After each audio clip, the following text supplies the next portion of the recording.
Hello everyone, my name is Nicole Lynn, and this is my channel where I talk about all things Disney, duh. And today I'm going to be giving you my top 10 reasons that you should go to Mickey's Not So Scary Halloween Party in 2019. And let's go ahead and get started.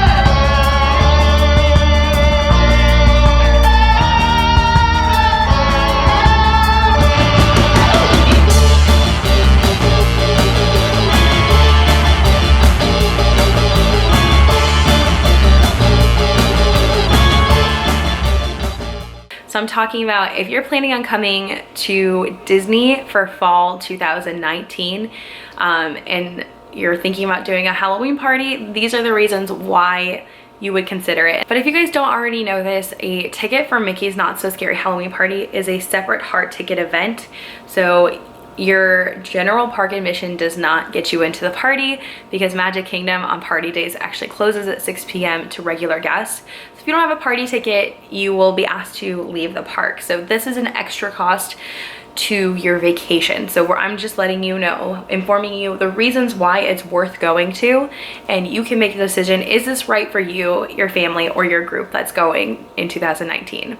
Also, fun fact is that parties are kind of starting earlier and earlier at Disney. So our first party was actually in August 17th. So the middle of August, you could be going to a Halloween party, and we're gonna go over the reasons of why you should go to it, even if it is in the middle of August. But before we get started, make sure you guys give this video a thumbs up. If you wanna get more videos about the Disney College Program or Disney content in general, go and hit that subscribe button, and let's go ahead and get started. So number one reason why you should go to Mickey's Not So Scary Halloween Party is because, yes, while it does not get you admission to the park for the rest of the day, you can get into the park at 4 p.m. What I would typically recommend to people is, instead of buying an extra ticket for that day to go to either Magic Kingdom in the morning or go to a different park, just use the morning as like a relaxing day, either hanging out at the resort, go to the pool, or you could go to Disney Springs. There's a lot of options, and sometimes even on your vacation you just need a little bit of time to relax and not just be in the parks all the time during your vacation. Give yourself a day to sleep in.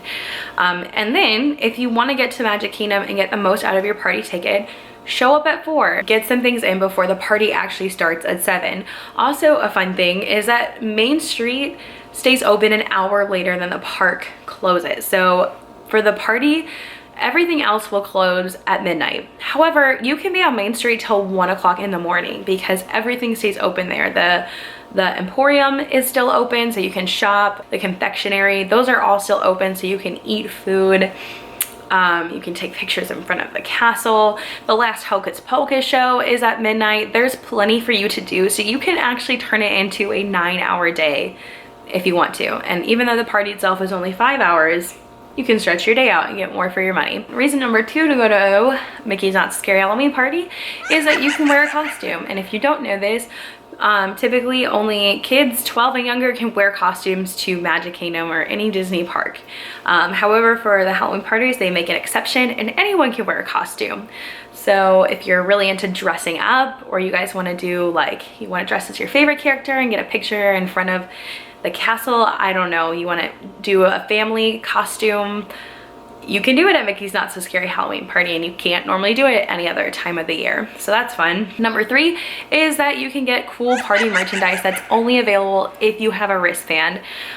So some really fun examples of this is, this year I got a Hocus Pocus spirit jersey. This is the back. It says Amok Amok Amok. And the front, since it was the 25th anniversary, has 25th on the cauldron for the Hocus Pocus anniversary. And I was also able to get this coffee mug, which looks like a cauldron, and again, it's a Hocus Pocus one. I'm a big Hocus Pocus fan if you couldn't tell. But they have all kinds of special merchandise, which again is only available if you have a party ticket. And reason number 4 is you can get magic shots. If you don't know what a magic shot is, basically it's if you have the memory maker on your vacation package. More specifically, at special events like Halloween party, they do things called magic shots, which are shots where they will digitally add things into the picture, or they give you a prop to take with your picture. So here are a few that Daniel and I did for Haunted Mansion, because we're big Haunted Mansion fans and we were dressed as a maiden butler. So these were basically, some of these can develop long lines. For these two, we didn't wait more than 5 minutes. There was one with the Headless Horseman up at the castle on Main Street. They had the Tangled one, which I should be showing you guys a picture of as well, that was available by the Tangled bathrooms in Fantasyland. They had all kinds available. So again, if you want to get some really fun, like unique pictures in your memory maker, then another reason to go to the Halloween party. Then they had special treats and snacks, and I want to clarify, this is a separate cost from your ticket. These are not included in your ticket value, so you have to buy them. But they had all kinds of specialty treats. Some that I tried that I was a big fan of was the candy corn soft serve. They had at Pecos Bills, they had Hades nachos, which were with buffalo chicken. That was delicious. The pumpkin waffles at Sleepy Hollow were so good. That was my favorite one. But they had all kinds of different ones, like pumpkin cheesecake. They had like a poison apple cupcake up at the bakery. They had so many. And then also keep in mind that for these special parties, they always do a specialty popcorn bucket. So they had some really cool ones. I saw an Oogie Boogie one. They had like this light up cauldron one. And they also just have the classic like popcorn bucket that just had like a Halloween design on it. That was fun. So there's all kinds of specialty treats that you can buy separate, and they're only available at the party. And reason number 6 is you can go trick-or-treating throughout the Magic Kingdom. And this is not just kids, this is everyone can go trick-or-treating, and they have several treat locations throughout the Magic Kingdom, and most of them give out Mars candy. So these are things like M&Ms, which we had like all the M&Ms. We had caramel, peanut, peanut butter, and regular M&Ms. We had Snickers, we had Milky Ways, we had Starburst, Skittles, Dove chocolate, we had lightsaber gummies. There was all kinds of good candy. And also another fun thing to keep in mind is that if you have a kid with allergies, they do give out special allergy bags, which are like a teal color, and they'll have like a Mickey pumpkin on it. Either the child or the adult in your family that has an allergy can collect allergy tokens at every single location. And then at the end of the night, you just go to a guest relations office. So either the one in Liberty Square across from Hall of Presidents or the one at the front at Main Street, and you can tell them what the allergy is and they will give them treats. So these are actual like allergy friendly snacks and candy that they can trade for. And if you aren't looking for candy, maybe your kid doesn't like candy, they also have like prizes, and I think they have like an activity to make a candy corn ornament or something. So they have options for you just in case. But just so you know, it doesn't matter how many tokens you get.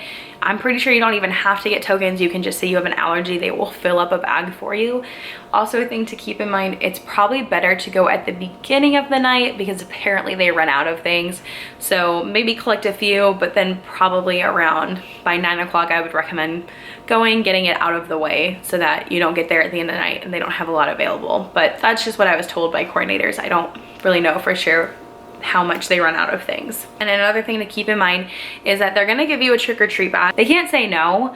So if you fill up a bag, just grab a new bag and keep filling up bags as much as you want. If you have a bag that you bring into the park and you want to fill that up, again, as long as you're willing to go through the line over and over again, they cannot turn you away. So don't give up. If you want more candy, if your kid loves trick-or-treating, just keep going through the line. Like, there's nothing wrong with it. We won't say no to you. Also, if you have a specific candy you like, let us know and we should grab it for you. Don't reach in the bin. Don't do it. It's frowned upon, but we will grab it for you. So things to keep in mind when trick-or-treating at Magic Kingdom. Another reason to go to the Halloween party is you can meet characters. There are character meet and greets, and more specifically, you're gonna see characters here that you don't normally get to meet. Just to name a few, of course, you have Jack and Sally. They're really popular. Unfortunately, some of these characters do get long lines. Jack and Sally do typically kind of have like a 2-hour line, so if you want them, you've got to be committed to it, or maybe go toward the end of the night when the line will get shorter. But still, like if you're really excited about characters, over in Fantasyland, we had Moana, we had Tarzan, Jane, and it was one of the gorillas. I can't think of what his name is. We had Jafar, we had Abu and Aladdin and Jasmine and the Genie over in that area, and there were just all kinds of character. You could meet the Gravediggers from the parade. You can meet, I think they had Briar Fox and Briar Rabbit over in Frontierland, but they have all kinds of characters out for the party. If you're into character meet and greets, there's a lot of opportunities, and to even go more on that is they actually have dance parties that are designed for kids, but it's with characters. So over in Tomorrowland, they had the Monster Bash, which was with the characters from Monsters Inc., and they did a dance party there. And then new this year is they had a Disney Junior one over at Storybook Circus. So I can't think who all was there, but the exciting thing is they brought Vampirina out this year, and she was like brand new. It was a big deal. I think Sophia was also there. Really fun for your kids to interact, dance with the characters, and get some pictures with them. And then some of the characters that are just typically there, they kind of like add to them. So like, I think they always have Stitch as a character meet and greet, but he was dressed as Elvis at the party, so that was cool. Or they like Winnie the Pooh and Friends, and then they were all dressed up. So I think Tigger was a pirate, Piglet was a butterfly. I don't know the rest of them, but just again, like just kind of a fun spin on characters that you already get to see, but kind of in like their own Halloween costumes. And then the fireworks.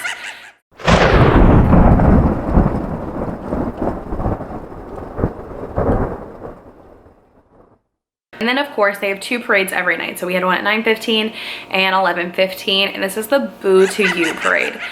This is one of my favorite parades at Disney. I like this one more than Festival of Fantasy. Boo to You is a really fun parade, and again, it just throws characters in there that you don't typically get to see a lot.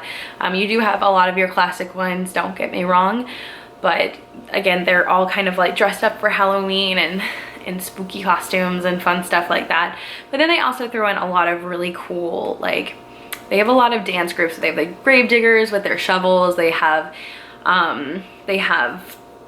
the people in the ballroom from Haunted Mansion. And then at the end, they of course have the villains, and they do the Good to Be Bad with the skeleton band, which is so good. But it's fun, and I like the song for Boo to You. It will get stuck in your head for several days, so definitely worth checking out the parade. If you can help it, go to the second parade. The second parade is not nearly as busy, in my opinion, as the first parade, but hey, you do what you gotta do. And my top reason to go to the Halloween party is the live performances. There are a lot of live performances going on at the Halloween party that are not typically going on at Magic Kingdom. Some examples of this are they have 2 live actors in front of Haunted Mansion that are just interacting guests who are in the queue, but you can just kind of walk up there and check them out if you're not going to ride Haunted Mansion or get in the line. And it was basically, one of them was like a woman. She's one of like the 99 happy haunts there, and just talking about, she's funny. I don't know, she interacts with guests. And then she also had a butler from the mansion that was there with her. They were just funny together. They were funny interacting with guests.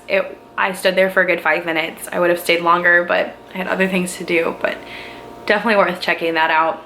They also have the Cadaver Dance, which if you have ever seen the Dapper Dans, they normally perform on Main Street. For the party, they kind of get zombified, and they are called the Cadaver Dans, and they perform over at Country Bear Jamboree in Frontierland. I did not personally get to watch them. I was never in the area when they were there, but I've heard amazing things, and obviously if you like the Dapper Dans, that's worth checking out. But the best thing of the night was by far the Hocus Pocus Villain Spelltacular. And that basically is a live show on the castle stage. For the beginning, they had 3 shows a night, and then I think starting September 3rd, we started having 4 a night. This show was fantastic. It featured, of course, the Sanderson sisters as the main aspect of the party, but they throw in a lot of Disney villains, and they have a great dance team on the stage. It's just like a really fun, high energy show. The best part of the night, by far. My favorite thing. I've watched it 3 times. It's well done. The girls playing the Sanderson sisters are amazing. They do a great job. And of course they end it, like the finale of it is just, it's a big crazy finale. So yeah, I did want to throw in an honorable mention. I didn't put this in my top 10, but an honorable mention is that if none of these things were particularly like, oh, I have to go for this reason, I will say that lines for rides tend to be very short during the parties, and it'll feel crowded. I went to a party in 2014. It feels more crowded than it did then. And I don't know if they're selling more tickets or what's going on, but the thing is that I think the issue is that people are out on the streets, they're doing things, and they're walking around the park more because normally people are in the queues. However, for the parties, they're not. They're out on the streets, they're doing things, they're watching the parade, they're watching the fireworks. So yes, the crowds are crazy. However, waiting for rides, especially like toward the end of the night or like when a parade happens, it's so short. You will walk onto things quickly. I know that Daniel and I went to get on Haunted Mansion during the second parade. A lot of times at the night, like at the beginning of the party, it was a really long wait. I think it was over an hour. But by the second parade, we walked on to Haunted Mansion. So my family went to ride Peter Pan's Flight, which normally has an hour wait. It said it was gonna be 25. They said they maybe waited 15 for it. That's pretty big for Peter Pan's Flight. So I'm just saying, like, if anything, one reason to consider going to the party is you can go and experience Magic Kingdom at night when it's not as hot with shorter wait times. So maybe don't do the party stuff, or maybe do 1 or 2 party things and then spend the rest of the night riding rides. And definitely by the end of the night, you will get on things quickly. So those are my 10 reasons and my honorable mention why you should consider going to Mickey's Not So Scary Halloween Party. Do you guys have any other reasons that I missed? Did you go to a party? What did you think about it? Let me know in the comments. And don't forget to like this video. And if you guys want to get more videos about Disney College Program, Disney content in general, hit that subscribe button. And where will you make magic today? Thanks for watching, guys.